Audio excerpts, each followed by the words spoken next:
할렐루야.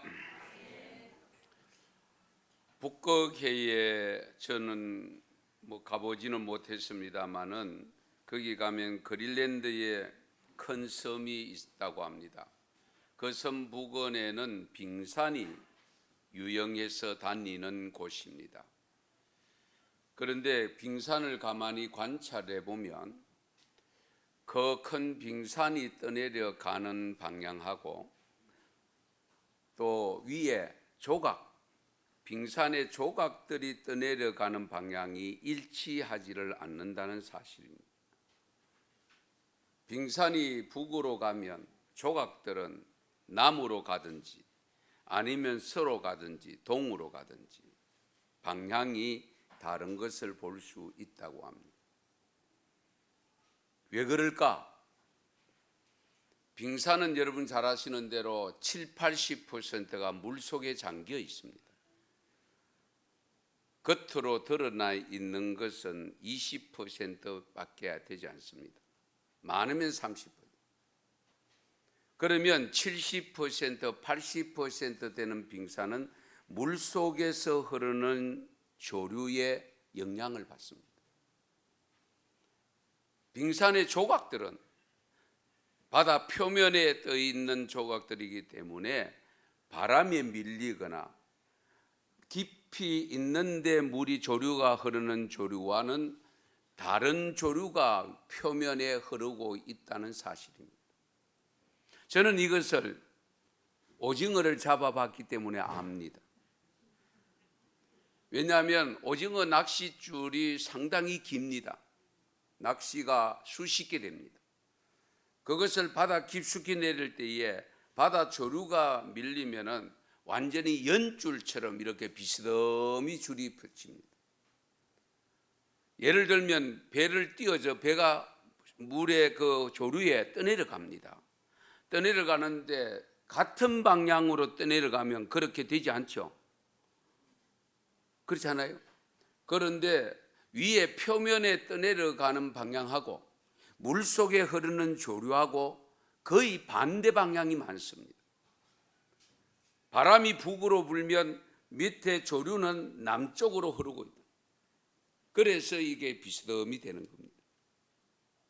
제가 왜 이 말씀을 드리는가 하니까 우리의 삶 속에도 우리는 영적인 삶을 중심으로 살아가는 사람들입니다. 내가 얼마만큼의 영적인 깊숙함에 젖어 있느냐에 따라서 거기에 큰 영향을 받아 거리로 떠내려갈 것이냐, 아니면 물질적으로 표면에 떠 있는 세상 속에, 세상 문화 속에 젖어 있느냐에 따라서 떠내려가는 방향이 영향을 받는 영향도가 다르다는 겁니다.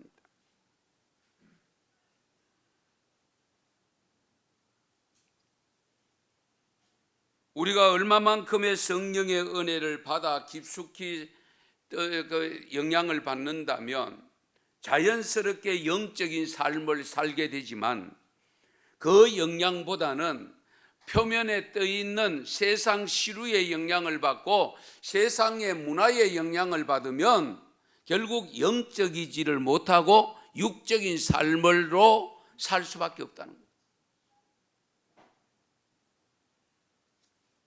우리가 이 땅 위에 같이 살아도 진보가 있고 보수가 있습니다. 왜 그렇습니까?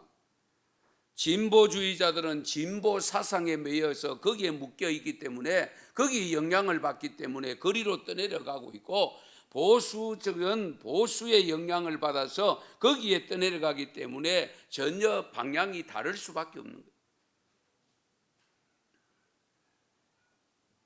우리는 예수님의 제자들의 삶을 너무도 잘 알고 있습니다. 그들은 3년 동안 예수님과 동고동락하면서 따라다녔던 사람들입니다. 그러나 그들은 보혜사 성령을 받기 전에는 결정적 순간에 예수님을 부정도 하고 예수님이 십자가에 달려 있는 그 자리에는 전부 피해 있는 그 현장에 없는 모습을 볼 수가 있지 않습니까?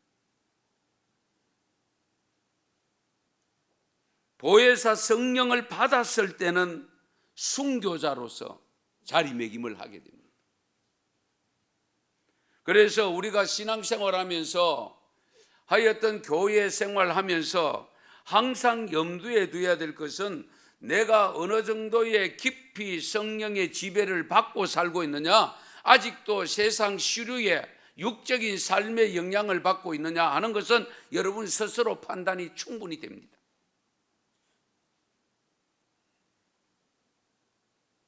오늘은 예수님이 약속하신 보혜사 성령이 임하여서 제자들과 및 그들과 함께했던 당시 성도들에게 불의 혀같이 갈라지는 역사를 체험했던 성령 강림절을 한 주간 앞두고 있습니다. 다음 주일이 성령 강림절입니다.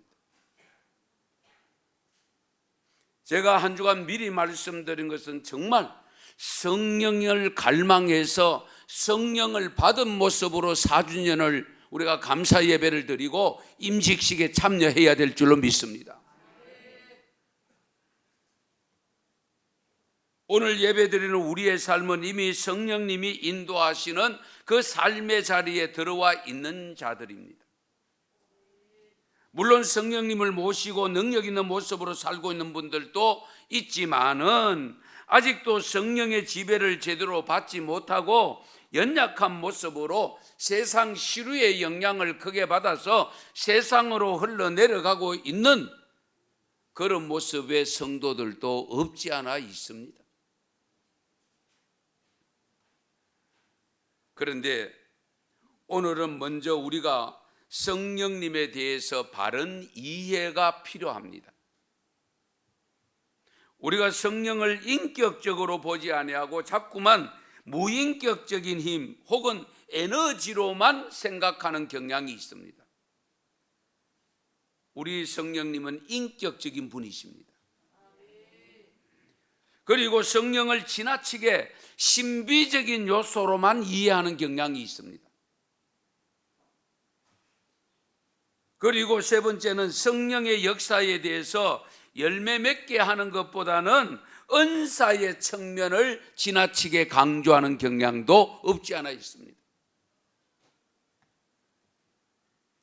우선 우리가 성령님도 성부 하나님, 성자 하나님, 성령 하나님 동일한 분이로서 인격적인 분임을 믿으시기 바랍니다. 그러므로 우리가 호칭하는 문제도 단순히 그냥 성령 하는 것보다 성령님이라고 불러야 됩니다. 저도 이 말씀을 전하다 보면 그냥 성령 하는 경우가 있습니다만은 어쨌든 인격적인 분이시기 때문에 님자를 붙이는 것이 맞습니다. 이 내용을 가장 적나라하게 지적해서 우리에게 전해준 분이 계시는데 새벽을 깨우리로다 유명한 책으로 유명한 목사님으로 아직도 자리매김하고 있는 김지롱 목사님이 유신 정권 때에 감옥에 갔었습니다. 교도소에 가서 그 겨울에 콘크리트 바닥이 정말 얼음처럼 다가오는데 벌벌 떨며 있었습니다. 그때에 그 목사님이 그 자리에서 기도하기 시작했대요. 얼마나 기도를 시간을 가졌는지 몰라도 몸이 뜨거워지기 시작했습니다. 몸이 뜨거워지는데 본인도 느끼니까 오히려 본인이 몸이 뜨거워진 그것을 통해서 그 콘크리트 차가운 바닥을 데울 정도가 되었다고 합니다. 그때의 목사님도 그 당시에 많은 말씀을 알고 신학을 알고 그렇게 있었지만은 성령님의 역사를 거기에서 처음 체험했다는 거죠. 그때부터 목사님은 늘 설교하실 때 보면은 성령님으로 표현을 하고 있습니다. 성령,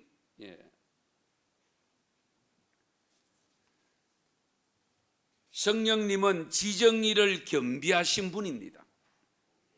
요한복음 16장 13절 말씀에 보면 그러나 진리의 성령이 오시면 그가 너희를 모든 진리 가운데로 인도하시리니 그가 자의로 말하지 않고 오직 들은 것을 말하며 장래 일을 너희에게 알리시리라.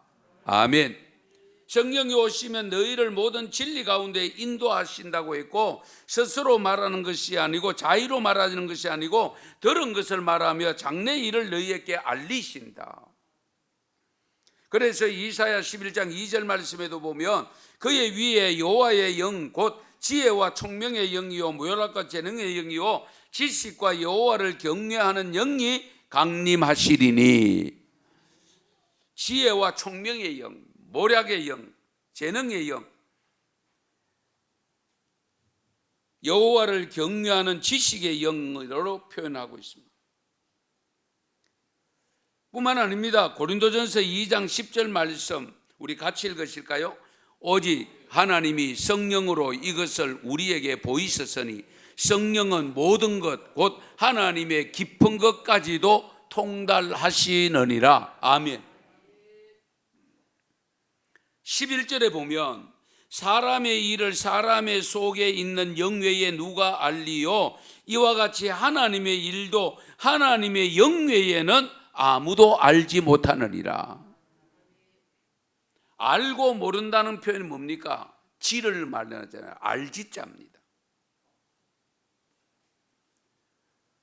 그리고 요한복음 14장 26절 말씀에 보면 보혜사 곧 아버지께서 내 이름으로 보내실 성령 그가 너희에게 모든 것을 가르치시고 내가 너희에게 말한 모든 것을 생각나게 하시리라. 지정까지 표현합니다. 예. 어쨌든 성령이 지성을 가지신 분임을 우리에게 가르쳐주고 있습니다. 그래서 여러분들이 때로는 지혜가 부족할 때에 하나님 앞에 기도하면 성령님을 통해서 지혜롭게 만들어 주심을 믿으시기 바랍니다. 로마서 8장 26절 말씀에 보면 이와 같이 성령도 우리의 연약함을 도우시나니 우리가 마땅히 빌 바를 알지 못하나 오직 성령이 말할 수 없는 탄식으로 우리를 위하여 친히 간구하시느니라. 친히 간구하시느니라. 예. 에베소서 4장 30절 말씀에 보시면 같이 읽겠습니다. 하나님의 성령을 근심하게 하지 말라. 그 안에서 너희가 구원의 날까지 인치심을 받았느니라. 아멘. 성령을 근심하게 하지 말라. 근심한다. 정을 가지고 있다는 거죠. 예. 성령이 탄식도 하시고 근심도 하시고 걱정도 하시는 감성적인 분이심을 우리에게 가르쳐 주고 있습니다. 그래서 사도행전 13장 2절 말씀에 보면 주를 섬겨 금식할 때에 성령이 이르시되 내가 불러 시키는 일을 위하여 바나바와 사울을 따로 세우라 하시니 성령이 지시하십니다. 인도하십니다. 그리고 사도행전 16장 6절 말씀 같이 읽습니다. 성령이 아시아에서 말씀을 전하지 못하게 하시거늘 그들이 버루기아와 갈라디아 땅으로 다녀가 무시아 앞에 이르리 비두니아로 가고자 애쓰되 예수의 영이 허락하지 아니하시는지라. 아멘. 성령의 역사가 역할이 정말 다양합니다.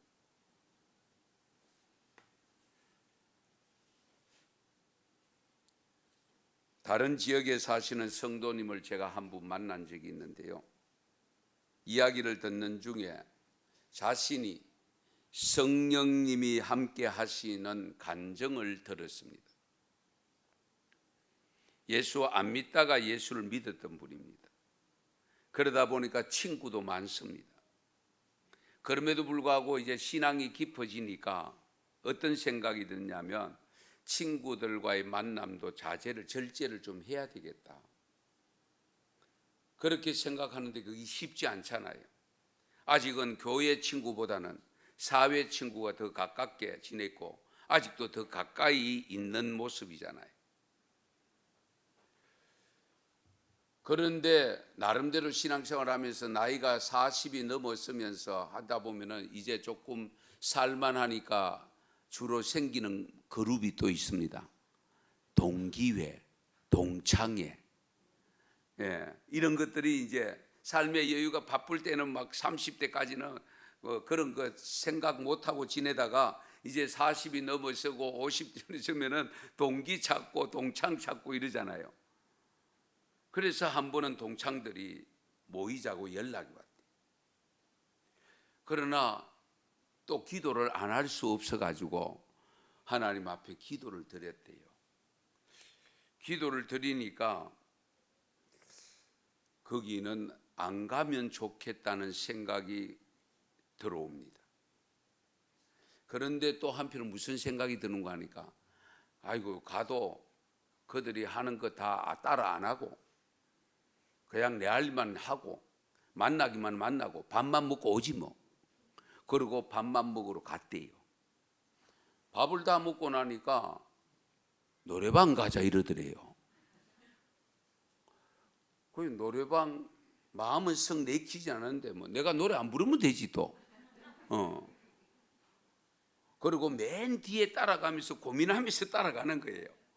따라가는데 그 친구들이 먼저 그 출입구에 들어가서 다 들어가고 자기가 딱 들어가려고 했는데 위에서 큰 도자기가 하나 딱 내려오더만 가로막는데 악 하고 소리를 지른 거예요.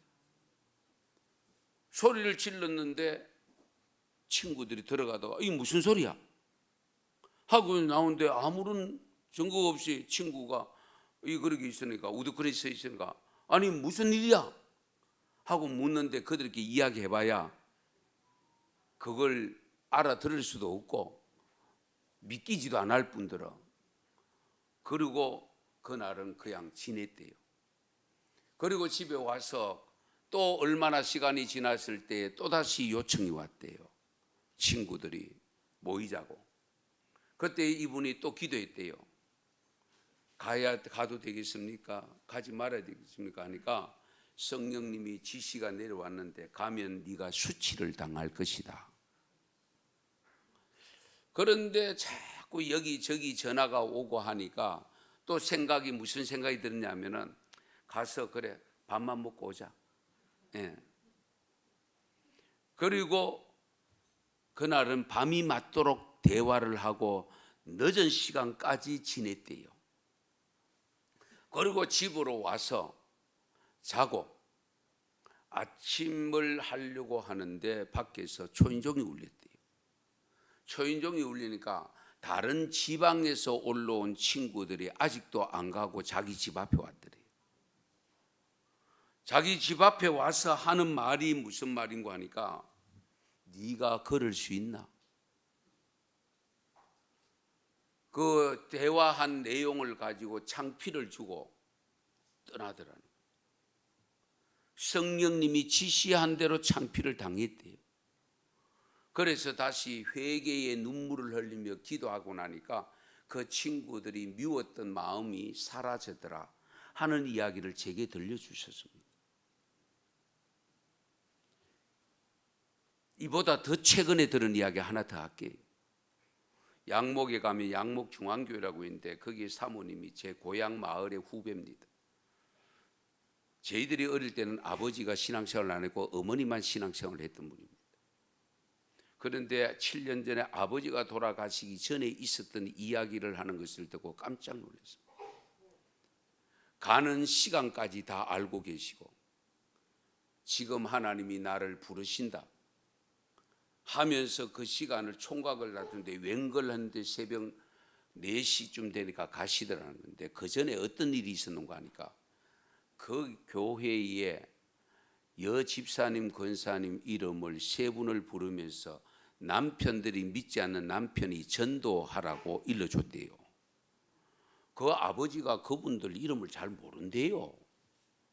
모르는데 성령께서 역사하셔서 그 이름을 이야기하면서 남편 전도하라고 하니까 이 사실을 들었던 그 집사 권사님들이 깜짝 놀래가지고 남편에게 이야기하니까 두 남편은 쉽게 등록을 했대요. 할렐루야. 별로 놀라지도 않는데 내 일 아니라고. 그런데 한 분 남편은 고압선을 여기에 공사하는 분이랍니다. 남편이. 그런데 이 남편이 정말 예수 믿는 것을 그렇게 반대하던 남편인데 이 남편도 늦게 들어와서 회개를 하는데 눈물로 예배 때마다 눈물을 흘리며 회개를 하더라. 그 교회 건축을 마침 7년 전인가 한 10여 년 되던 그 건축을 새로 했어요. 본인이 신앙생활 한 지 얼마 안 됐는데 3분의 1을 제가 되겠습니다. 그래서 했대요. 성령의 역사는 누구도 예측할 수가 없습니다. 분명히 성령은 역사하십니다.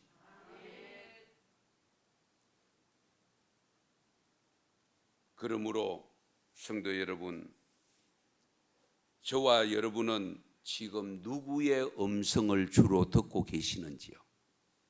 묻고 싶습니다.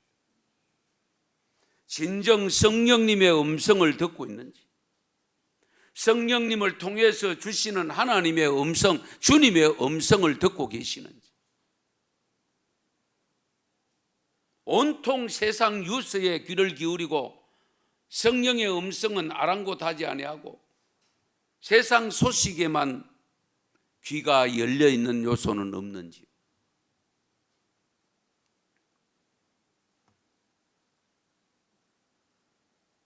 성령님과 의논하고 성령님과 함께 먹고 자고 성령님과 함께 일하는 삶이 되고 있는지요? 우리도 성령님을 만나서 우리는 성령님을 모시는 생활로 이어져야 됩니다. 성령님이 활동하실 수 있도록 자리매김을 해드려야 됩니다. 그러려고 하면 우리가 성령님이 오시도록 먼저 갈망을 해야 되고 오셨을 때에 모실 수 있는 마음을 갖춰야 되죠. 오늘 읽은 열왕기하 2장 1절에서 11절 말씀의 내용 아시는 분은 잘 아십니다마는 지금으로부터 2800년 전에 엘리사 선지자 시대에 있었던 내용입니다. 이 엘리야 선지자가 자기에게 주어진 사명을 감당했기 때문에 하나님으로부터 죽음을 보지 않고 들림받는 사건을 기록한 내용입니다. 이 엘리사가 불말 불병거를 타고 하나님 앞에 들림받는다는 소문이 자자하게 났습니다. 그리고 이 엘리야 선지자의 후배들, 제자들 그들에게까지 이미 다 알려져 있습니다. 이 사실을 엘리사가 알고서 엘리야 선지자를 졸졸 따라다닙니다. 그 내용이 오늘 본문에 기록되어 있습니다. 그런데 엘리야 선지자가 그 엘리사 생도를 떼어놓으려고 자리를 이동하는 내용이 오늘 본문에 기록되어 있습니다. 처음에는 길갈로, 다음에 베델로, 그 다음에 여리고로, 그 다음에는 요단으로 갑니다. 그러나 엘리사는 포기하지 않습니다. 그래서 6절 말씀에 보면 엘리야가 엘리사에게 이런 말을 합니다. 너는 여기 머물러 여호와께서 나를 요단으로 보내신다. 너는 여기 있어. 엘리사가 이 엘리야의 말을 듣고 다시 응답을 하는 내용이 여호와께서 살아계심과 당신의 영혼이 살아있음을 두고 맹세하노니 내가 당신을 떠나지 않겠나이다. 할렐루야. 이것이 6절에만 아니고 앞에 2절과 4절에 있는 내용이 반복됩니다. 그래서 하는 수 없이 엘리야 선지자가 엘리사에게 묻는 내용이 나옵니다. 9절입니다. 나를 네게서 데려감을 당하기 전에 내가 네게 어떻게 할지를 구하라. 내가 무엇을 해주기를 원하는지 네가 구해봐라. 원해봐라. 그때의 엘리사 선지자가 기다렸다는 듯이 응답을 한 내용이 뭐냐? 9절에 보면 당신의 성령이 하시는 역사가 갑절이나 내게 있게 하소서. 이런 경우가 있으면 우리가 속된 말로 하는 표현이 있습니다. 꿈도 야무지다. 꿈 깨라. 그러죠? 감히 지가 어디라고 내한테서 나보다 성령의 갑절로 받겠다? 한번 생각해 보세요.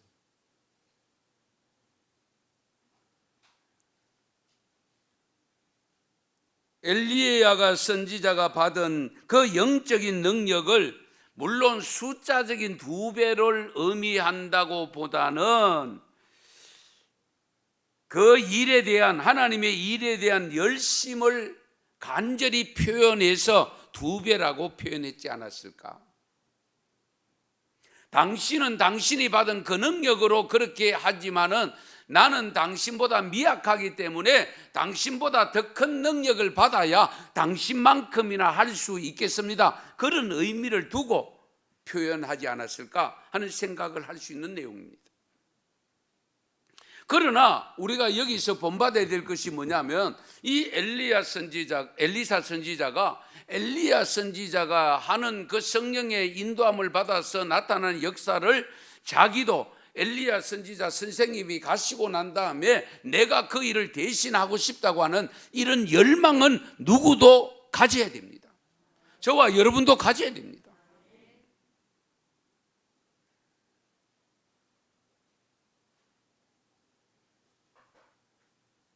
물론 모든 성도가 성령님 모시기로 갈망해야 하지만 목사인 저를 비롯해서 앞장서서 섬기는 분들은 특별히 성령 충만하기를 늘 갈망해야 됩니다. 구해야 됩니다. 여러분들이 기도하실 때마다 늘 우리 목사님 성령 충만하게 하시고 말씀 충만하게 하시고 그렇게 기도하잖아요. 예. 목사님만 그렇게 돼서 되는 게 아니고요. 우리 모두가 성령 충만해야 됩니다.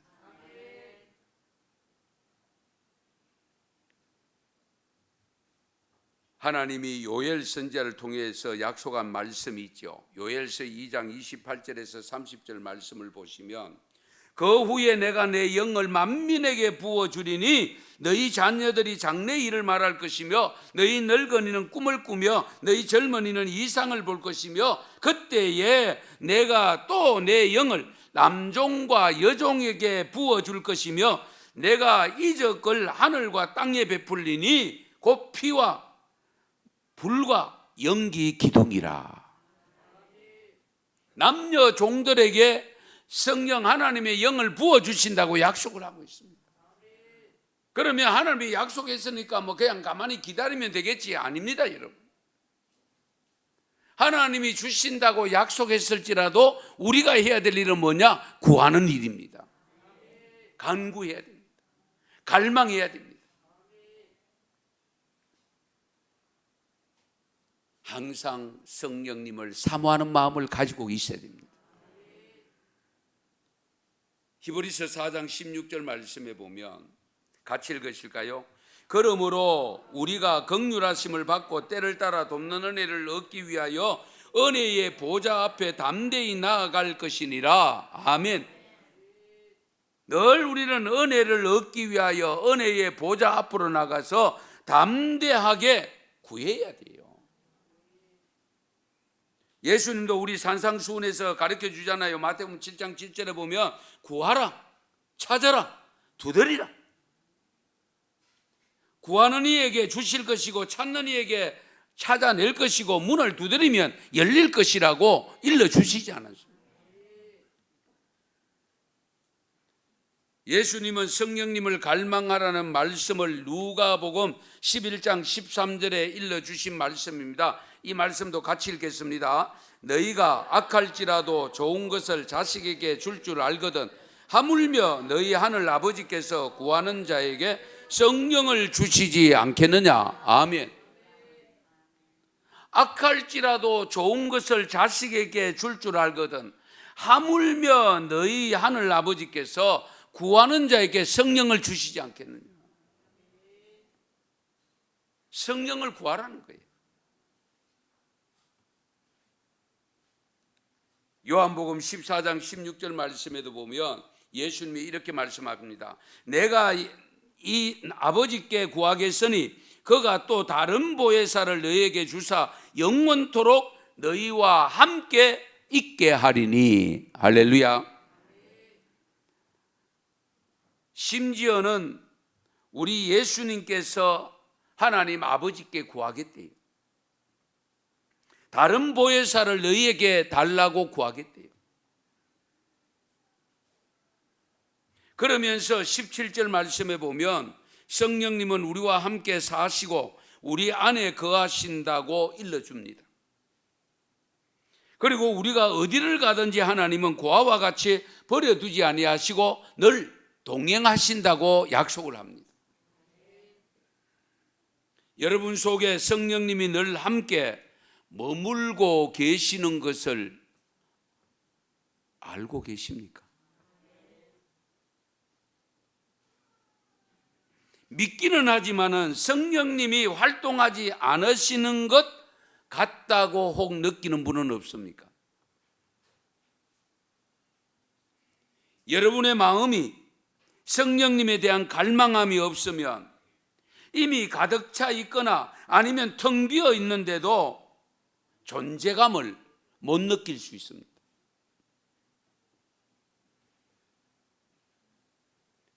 목이 마르면 물을 찾습니다. 배가 고프면 밥을 찾습니다. 물통에 물이 떨어지면 물을 채웁니다. 차를 타고 다니다가 오일이 다 되면 주유소 가서 반드시 기름을 채웁니다. 냉장고가 비어 있어도 시장에 가서 온갖 것 사다가 꽉꽉 채워 놓잖아요.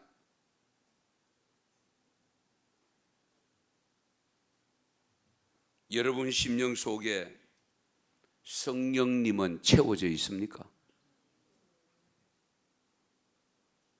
확인하셔야 됩니다.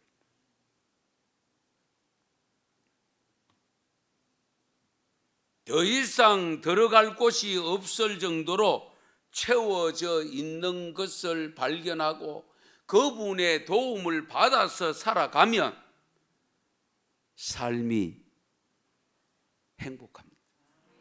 아시겠어요?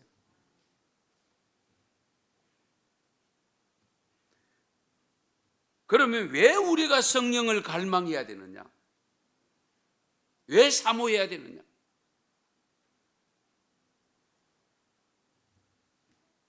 사랑하는 사람을 기다리는 것은 보고 싶은 마음이 간절하기 때문이죠.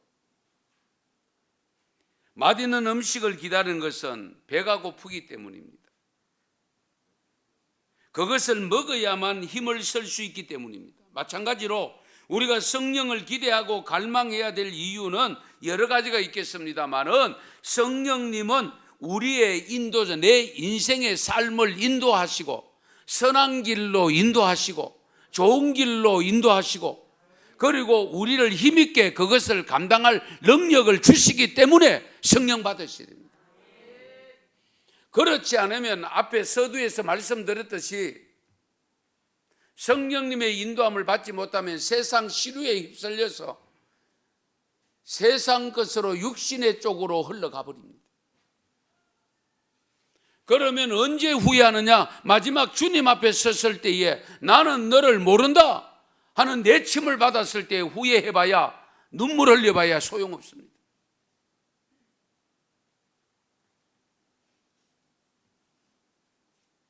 오늘 사도행전 1장 4절 5절 말씀, 사도와 함께 모이사 그들에게 분부하여 이르시되 예루살렘을 떠나지 말고 내게서 들은 바 아버지께서 약속하신 것을 기다리라. 요한은 물로 세례를 베풀었으나 너희는 몇 날이 못되어 성령으로 세례를 받으리라 하셨느니라. 할렐루야. 누누이 말씀드립니다마는 예수님께서 성천하시기 직전에 제자들에게 내가 가면 보혜사 영을 보내준다. 그 성령을 받기 전까지는 이 예루살렘을 떠나지 말아라. 그냥 한 소리가 아닙니다. 왜? 제자들의 모습을 너무 잘 알고 있거든. 마지막 순간도 베드로는 그렇게 믿음 좋아 보였던 베드로도 3번이나 부정하고 말았잖아. 성령을 받지 않으면 언제 어떻게 변할지 몰라.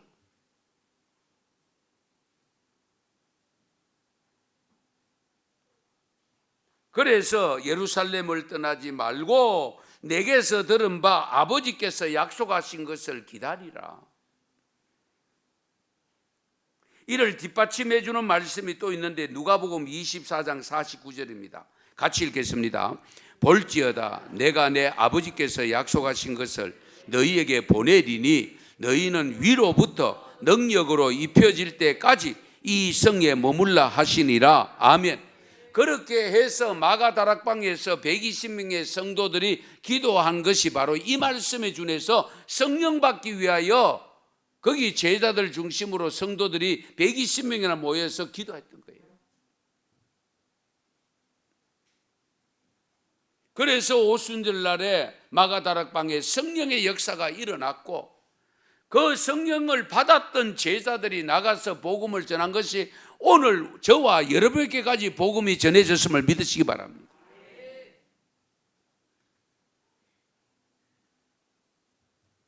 스코틀랜드의 어떤 목사님이 주일날 예배 시간이 다 됐는데 예배당에 나타나질 않아요. 그러니까 성도님들이 깜짝 놀라가 서로 두리번거리고 무슨 목사님께 무슨 일이 일어났나. 그래가지고 그 교회 직원이 목사님 댁을 방문해. 그런데 대화하는 소리가 들려옵니다. 그래서 이 직원이 가만히 귀를 기울이고 한참 들으니까 성령님이 함께 가시지 않으면 저는 못 갑니다. 성령님이 예배를 인도하시지 않으면 저는 예배를 인도할 수 없습니다. 목사님이 이렇게 대화를 하고 있는 거예요. 그러니까 지금 성령님과 인격적으로 대화를 나누고 있는데 성령님이 어쨌든 나를 인도해 주셔야 되고 같이 가야 되고 예배를 성령님이 인도해 주셔야 됩니다. 그러고 있더라는 거예요. 요한복음 16장 13절 말씀에 보면 그러나 진리의 성령이 오시면 그가 너희를 모든 진리 가운데로 인도하시리니 그가 스스로 말하지 않고 오직 들은 것을 말하며 장래 일을 너희에게 알리시리라. 할렐루야. 장래 일을 알려주신다. 이것을 악용하는 경향이 없지 않아 있기는 합니다만 여러분들이 내가 앞으로 어떻게 살아야 될 것이며 어떤 길로 가야 될 것인가, 우리 청년들, 청소년들 특히 잘 들으세요. 하나님 앞에 기도하시고 하나님이 주시는 응답받아 가면 실수함이 없습니다. 후회함이 없습니다. 왜? 하나님이 인도하시는데.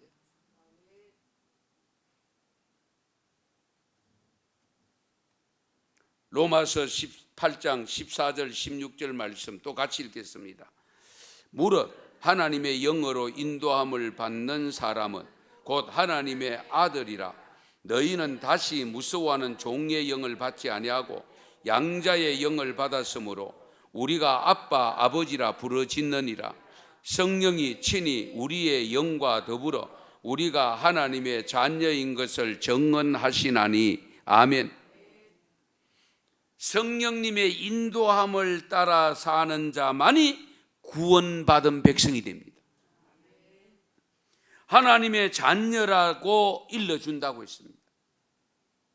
그러므로 하나님 말씀 안에서 성령님의 조명하심 속에 그 말씀의 인도함을 받아 사는 것은 하나님의 은혜가 되고 복이 됩니다. 어떤 사람이 진리의 영이시며 세상 끝날까지 함께 하시는 성령님의 인재하심을 체험할 수 있겠는가? 누가 성령님을 체험할 수 있을까요? 진리의 영이 되시는 성령을 받지 못하면 너희들은 성령을 받을 것이라고 했는데, 여러분, 우리가 성령 받기 위해서는 성령의 임재함을 갈망해야 되고, 그리고 성령을 보내주심하고 약속한 하나님을 믿고 그분을 사랑해야 됩니다.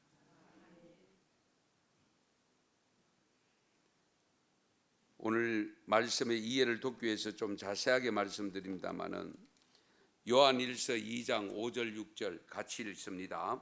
누구든지 그의 말씀을 지키는 자는 하나님의 사랑이 참으로 그 속에서 온전하게 되었나니 이로써 우리가 그의 안에 있는 줄 아노라. 그의 안에 산다고 하는 자는 그가 행하시는 대로 자기도 행할지니라. 아멘. 요한일서 3장 24절 같이 읽습니다. 그의 계명을 지키는 자는 주 안에 거하고 주는 그의 안에 거하시나니 우리에게 주신 성령으로 말미암아 그가 우리 안에 거하시는 줄을 우리가 아느니라. 아멘. 하나님이 내 안에 거하는 것도 성령을 통해서야 알 수 있대요. 성령을 받지 않으면 하나님이 내 안에 거하는지 안 거하는지 모른대요. 예. 요한일서 5장 3절 마지막 또 읽겠습니다. 하나님을 사랑하는 것은 이것이니 우리가 그의 계명들을 지키는 것이라. 그의 계명들은 무거운 것이 아니로다. 아멘. 자, 하나님을 사랑하는 것은 말씀을 계명을 그대로 지키는 것이고 그 하나님이 내 안에 계신다는 것을 느끼고 알게 되는 것은 성령을 받아야 알게 된다. 할렐루야. 분명히 아셔야 돼요. 그러면 여러분은 진리의 영이신 성령님이 여러분과 함께 하고 있음을 알고 있는지요? 스스로 느끼고 있는지요?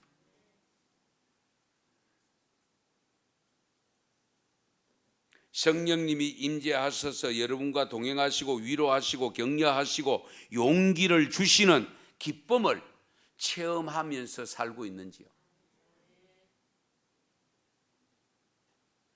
요한복음 14장 16절에 다른 보혜사를 너희에게 주사 영원토록 너희와 함께 있게 하시리니. 할렐루야. 영원토록 함께 있게 하신대요. 여기 보혜사가 뭐냐? 원어로는 파라클레토스라는 그 단어인데요, 두 단어가 합성된 겁니다. 파라라고 하는 단어는 곁에라는 뜻입니다. 곁에. 그리고 부른다라는 뜻을 가진 단어가 크레토스입니다. 부른다. 곁에서 부른다. 그 뜻이 파라클레토스인데요, 이것이 보혜사입니다. 그런데 이 단어는 옛날 그리스 시대에 법정 변호인을 의미하는 데 쓴 단어라고 합니다. 법정 변호인. 요즘 변호사들처럼 돈을 받고 일하는 전문인이 아닙니다. 피고인의 친구가 변호인이 되었다고 합니다. 왜? 가장 잘 아니까. 이 변호인이 된다는 것은 결코 쉬운 것이 아니잖아요. 그 이유는 죄인을 변호하다가 함께 죄인 취급받을 수 있잖아요. 함께 모멸을 당할 수도 있잖아요. 봉변당할 수 있습니다. 결국 우리가 어떠한 사람의 변호인이 된다는 것은 자신에게 다가올 희생이 있을 것을 각오하고 친구의 무죄를 주장하면서 곁에서 힘이 되어주고 위로해 주는, 격려해 주는 것이기 때문에 피고인과 가장 가깝고 친한 친구가 되어지는 겁니다. 그런 의미에서 성령님은 저와 여러분이 이 땅 위에서 살아가는 삶 속에 가장 친한 친구가 되어준다, 그 말씀입니다. 예, 나를 가장 잘 알아. 약점도 알고 장점도 알고 능력도 알고 무능력함도 알고 다 알기 때문에 필요 적절할 때에 필요 적절하게 채워주시는 성령님임을 믿으시기 바랍니다. 그래서 성령 받아야 되고요. 그래서 우리는 성령을 갈망하셔야 돼요.